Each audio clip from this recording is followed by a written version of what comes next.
Bismillahirrahmanirrahim. Assalamualaikum warahmatullahi wabarakatuh. Selamat pagi, semangat pagi. Bagaimana pembelajar hukum? Kabarnya sehat-sehat semua kan?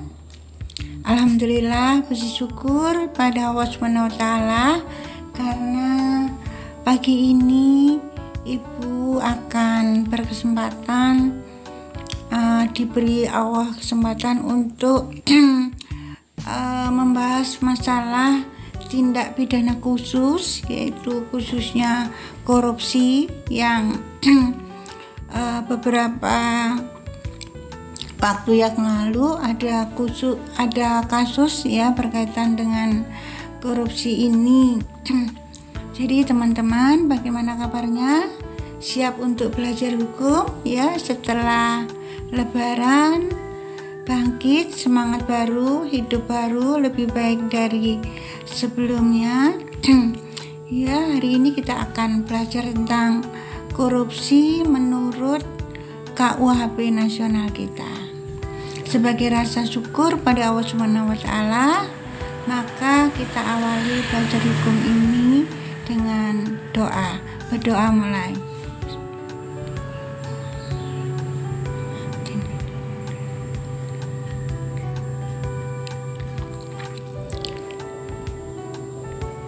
Berdoa selesai. Amin, amin, ya rabbal alamin. Teman-teman pembelajar hukum, jadi tema hari ini yaitu korupsi menurut KUHP nasional kita. Ya, jadi korupsi ini adalah bentuk kejahatan yang termasuk tindak pidana khusus. Apa tindak pidana khusus itu? Tindak pidana khusus adalah tindak pidana yang diatur pada saat KUHP produk zaman Belanda. Itu tindak pidana khusus ini, korupsi ini diatur di luar KUHP produk Belanda. Ya, jadi diatur pada Undang-Undang Korupsi, yaitu Undang-Undang Tindak Pidana Pemberantasan Korupsi, yaitu Undang-Undang Nomor 31 Tahun 1999, kemudian diubah lagi dengan Undang-Undang Nomor 20 Tahun 2001. Ya, jadi tindak pidana khusus pada saat kita masih menggunakan KUHP produk Belanda itu tindak pidana yang diatur pada undang-undang tersendiri khusus untuk korupsi itu diatur pada undang-undang korupsi. Kenapa demikian? Karena pada KUHP produk Belanda itu masalah korupsi masih belum diatur. Ya, tapi alhamdulillah pada tahun 2023 Indonesia sudah mengesahkan KUHP nasional, yaitu Kitab Undang-Undang Hukum Pidana Nasional, yaitu Undang-Undang Nomor 1 Tahun 2023 pengganti dari KUHP produk Belanda. Ya, tentunya kita harus senang banget, bangga karena Indonesia mampu untuk mengesahkan KUHP nasional, KUHP produk Indonesia yang tentunya lebih sesuai dibandingkan dengan ketika kita menggunakan KUHP produk Belanda yang dibuat oleh orang Belanda. Nah, untuk korupsi ini ternyata perkembangannya pada KUHP nasional itu masuk diatur juga pada KUHP nasional. Jadi perkembangan terbaru dari tindak pidana korupsi ini diatur di dua aturan, yaitu pada Undang-Undang Korupsi dan pada Undang-Undang pada Kitab KUHP nasional, Kitab Undang-Undang Pidana Nasional, yaitu Undang-Undang Nomor 1 Tahun 2023. Nah, kita bahas ya yang pengertian korupsi yang diatur pada Undang-Undang KUHP nasional kita, Undang-Undang Nomor 1 Tahun 2023. Ya, jadi sebelum ke pengertian yuridis menurut KUHP nasional, Apa sih pengertian korupsi secara umum itu? Ya, jadi kalau menurut Kamus Besar Bahasa Indonesia, itu korup itu artinya busuk, palsu dan suap. Ya, jadi korupsi dari kata korup yang artinya busuk, suka menerima uang sogok, menyelewengkan uang atau barang milik perusahaan atau negara, menerima uang dengan menggunakan jabatannya untuk kepentingan pribadi. Ya. Jadi ini berdasarkan kamus hukum, ya. Jadi kalau kita simpulkan itu bahwa korupsi itu adalah hal yang berkaitan dengan ketidakjujuran. Kenapa? Karena menyelewengkan uang atau barang milik perusahaan atau negara, tidak bermoral karena menggunakan uang negara, di mana uang negara itu bagian kecilnya berasal dari pajak warga masyarakat yang bayar pada negara, kemudian berasal dari sumber daya alam, ya, dan sebagainya, ya. Jadi secara umum, ya, korupsi ini sesuatu tindak pidana yang sangat-sangat merugikan keuangan negara dan perekonomian negara. Nah, dari kata pengertian korupsi secara umum ini, kita ingin tahu bagaimana sih KUHP nasional, yaitu Kitab Undang-Undang Hukum Pidana Nasional Produk Indonesia, yaitu Undang-Undang Nomor 1 Tahun 2023 itu memberi arti pada korupsi. Ternyata pada KUHP nasional ini korupsi termasuk tindak pidana khusus yang diatur pada bab 35. Ya, kenapa korupsi masuk tindak pidana khusus? Ya, karena tindak pidana ini merupakan kejahatan transnasional, ya, tidak hanya akibatnya kemudian perbuatannya ada pada tingkat nasional saja, tapi juga sampai melewati wilayah Indonesia, ya. Kalau misalnya itu sudah masuk kategori tindak pidana pencucian uang, ya, di mana uangnya disimpan di bank luar negeri, di mana uangnya itu adalah hasil korupsi. Ya, jadi itu salah satu alasan kenapa korupsi ini pada KUHP nasional diatur juga selain pada undang-undang khusus, yaitu Undang-Undang Tindak Pidana Korupsi. Bagaimana teman-teman bisa dipahami secara umum, ya? Tindak pidana korupsi menurut KUHP nasional yaitu diatur pada pasal 603, pasal 604, pasal 605 dan pasal 06 KUHP nasional. Nah, sekarang kita akan baca bunyi pasal 604 KUHP nasional tentang tindak pidana korupsi. Apa sih tindak pidana korupsi itu, ya?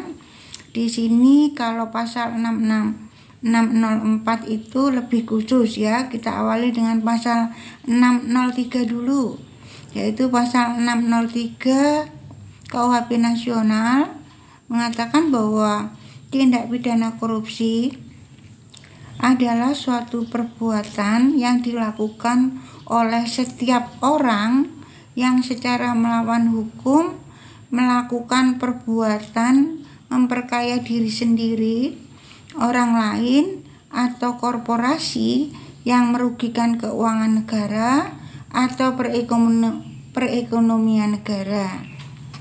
Nah, ya, jadi kalau kita ngomong tindak pidana korupsi menurut KUHP nasional itu adalah perbuatan yang dilakukan oleh setiap orang yang melawan hukum. Dia melakukan perbuatan memperkaya diri sendiri, orang lain, atau korporasi Ya, jadi kalau kita membaca bunyi pasal dari suatu undang-undang, maka kita harus mengerti makna yang tersirat dari bunyi pasal tersebut. Baiklah, kita akan jelaskan makna dari pasal 603 KUHP nasional ini tentang tindak pidana korupsi. Pada pasal 603 dikatakan bahwa tindak pidana korupsi itu adalah tindak pidana yang dilakukan oleh setiap orang. Jadi sini subjeknya kalau menurut KUHP nasional, subjek pelaku dari tindak pidana korupsi ini adalah setiap orang. Jadi orang ya. Kemudian perbuatannya melawan hukum. Apa maksudnya? Melawan hukum ini ada dua macam, yaitu secara formil dan material. Kalau melawan hukum secara formil artinya melanggar undang-undang, yaitu undang-undang korupsi dan KUHP nasional. Ya, pasal 603 bab 35. Kalau secara material disebut tindak pidana melawan hukum jika perbuatannya dianggap tercela, yaitu tercela melanggar nilai-nilai yang baik yang hidup di masyarakat. Contohnya mengambil uang milik negara yang asalnya dari milik rakyat, itu adalah perbuatan yang tercela. Sehingga di mana uang itu seharusnya untuk kesejahteraan masyarakat, majukan masyarakat, malah diambil. Nah, ini termasuk tindak pidana, perbuatan pidana yang melanggar nilai-nilai yang baik dalam masyarakat, yang hidup dalam masyarakat, yang dianggap perbuatan melawan hukum material.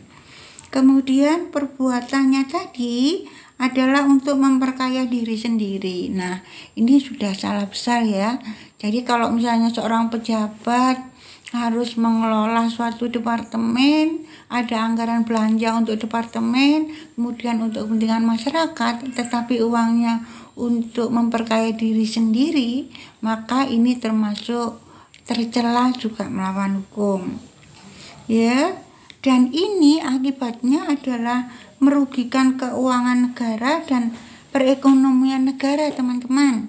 Apa maksudnya merugikan keuangan negara?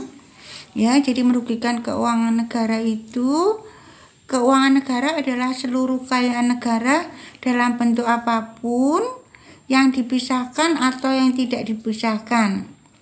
Ya, segala kekayaan negara berkaitan dengan hak dan kewajiban yang timbul karena berada dalam penguasaan, pengurusan, pertanggungjawaban pejabat lembaga negara, baik di tingkat pusat maupun di daerah. Jadi keuangan negara itu kekayaan negara yang ada dalam penguasaan pejabat negara yang memimpin suatu departemen yang harusnya dikelola ya, kemudian untuk masyarakat, kesejahteraannya, fasilitas pendidikan, kesehatan, atau apapun sesuai dengan departemen yang dipimpinnya, tapi malah digunakan untuk memperkaya diri sendiri. Nah, ini termasuk perbuatan tindak pidana korupsi.